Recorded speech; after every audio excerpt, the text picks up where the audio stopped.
Question 1. C equals the square root of E divided by P. Here's where we're going to start on the calculator. You're going to enter the 9 for the 10 to the 9th power in Young's modulus.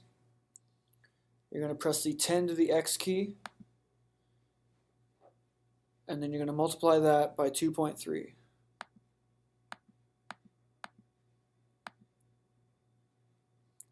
That will all be divided by 1,000, which is P, the density, and that will then be square rooted, which gives you C, which is 1,517 meters per second.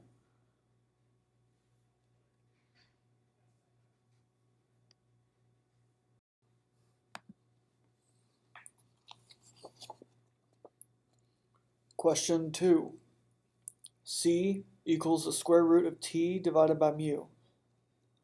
To start, we need to find the radius in order to find the mu.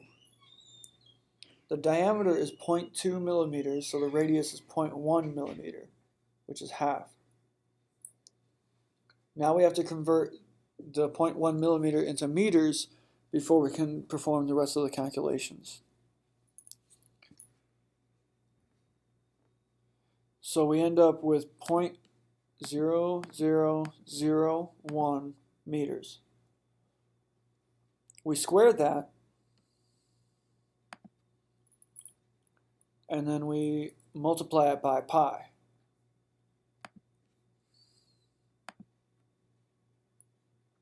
Then we multiply it by the density, which is 8,700.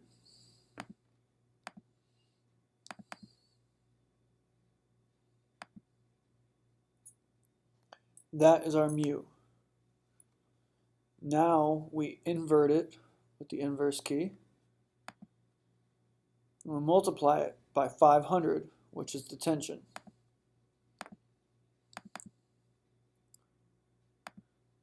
We take that number and we square root it.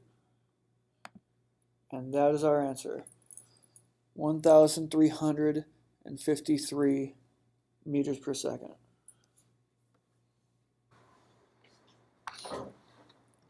Question 3. We're going to start out by solving P reference. To do that, we're going to hit the 6, the 10 to the X, and then the inverse key. And then we're going to multiply that by 20.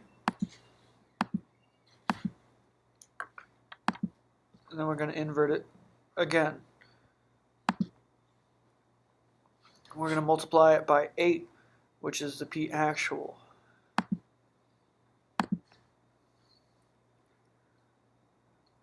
And then we do a log 10. So we take off the shift key. Log 10 times 20. Our answer is 112 decibels SPL. Question 4.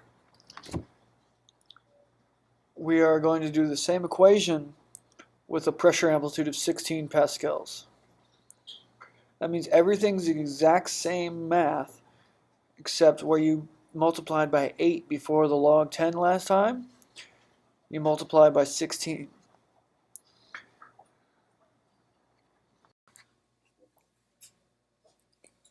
Question 5.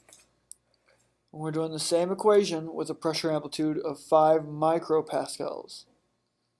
All you have to remember is that 5 micro is 0.000005, or 5 millionths of a pascal. The rest of the equation is exactly the same, except where you punched in 8 or 16 before, you punch in 0.000005.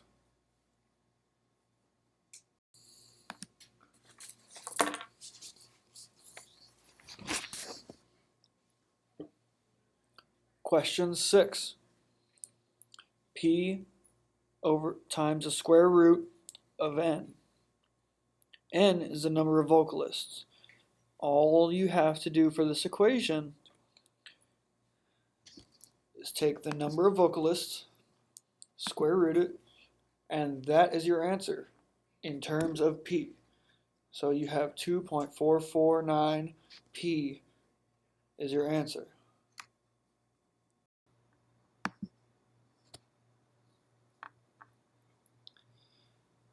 Question 7. This one's a little bit longer. We're going to start out by finding P1 squared and P2 squared. So for P1 squared, we start out by finding the exponential value, which is 70 decibels divided by 10. Which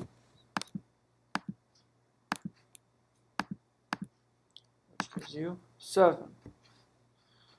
You do that, 10 to the x, you shift up to that menu, and you 10 to the x, times P reference squared, which is 4, times negative 10, 10 to the x. And that's your answer for P1 squared. It's 0.004. Now, for P2 squared, our answer is 72 divided by 10 gives you 7.2. And the rest of the equation is exactly the same. You times it by 10, or times 10 to the x, multiply by 4, and by negative 10, 10 to the x, which is P reference. And that's your answer, 0.00634. Where am I? Okay. So now we go to our final equation, which is dB/SPL equals 10 log times P1 squared plus P2 squared divided by P reference squared. So we start out with 0.004, 0.004 plus 0.00634. That gives us 0.01034. We divide that by 10 negative 10 to the x, and then we divide that by 4. We use log 10, so we take the shift off, go to log 10, and we multiply by 10. And that gives us 74 decibels SPL.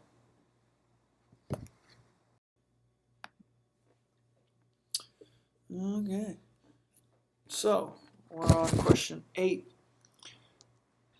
Frequency, lowest frequency equals C divided by 2L, where L is 5 meters between the walls, and C is the velocity of sound in meters per second given at 344. All we have to do is 2 times L, which is 5, invert it, and then multiply it by 344. And that's our answer, 34.4 hertz. We just round off to 34 hertz.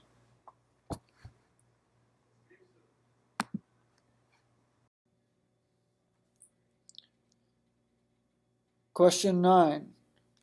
This is the exact same problem, except it takes into account that you could be looking for different harmonics in the frequency.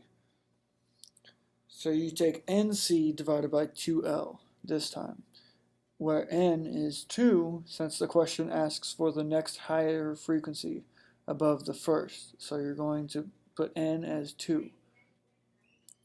So we'll begin by finding the distance between the boundaries, which is 2L for the equation. So the distance is 5 meters, So we do 2 times 5 inverse times 2, which is n, times 344, which is the speed. And you get 68.8, which you round up to 69 hertz.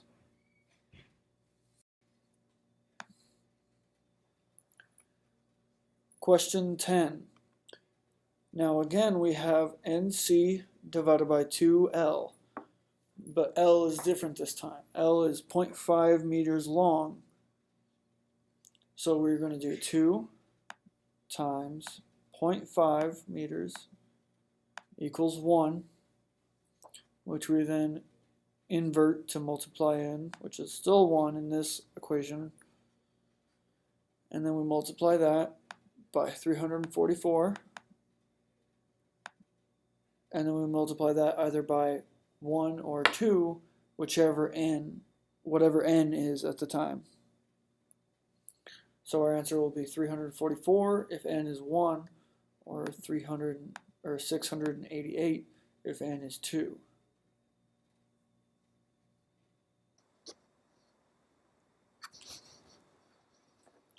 Question 11. Fn equals 2n plus 1 times c, all divided by 4l. We're going to start out by getting the 4l. L is 0.5 meters, as stated in the question. So the 0.5 times 4, and we invert that to multiply it into the rest of the equation, times 1, because n is 0 for the first modal resonant frequency. So 2n is 0 since n is 0. So you times it by 1 times 344. And you get 172 hertz. Now, for the second modal resonant frequency, you do 0.5 times 4, invert, times 3, because n is now 1 and 2n is now 2. You add that to the 1, so it's 3 times 344. It gives you 516 hertz. And there's your answers. Question 12. Wavelength equals the speed of sound divided by the frequency. The size of the barrier equals 2/3 of the wavelength. So we're going to start out with the speed of sound, which is 344, divided by 100, which is the frequency. This is 3.44. We divide that by 3 and multiply it by 2, and that's our answer. The size of the barrier needed is 2.3 meters. We round it up to say 3 because it has to be bigger than enough. It can't be less than the size you need it to be. So you can't round down, so you have to round up to 3.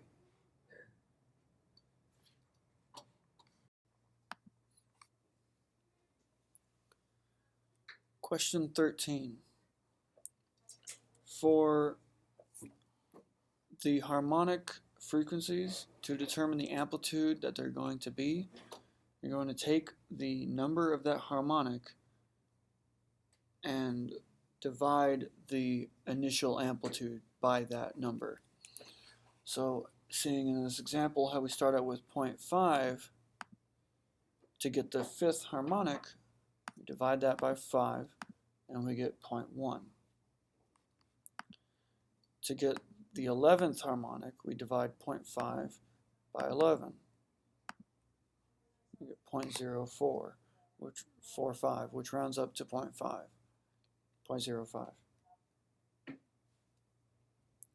Now on the other side, for the frequency, they ascend in the same way that the amplitude descends. So to find the frequency of the 9th harmonic, you would take 50, which is the base frequency, times 9, and that's your ninth harmonic, 450.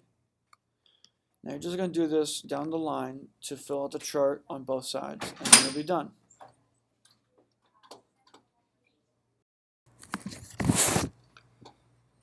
Question 14. The first thing we need to do is find the total distance of the reflection.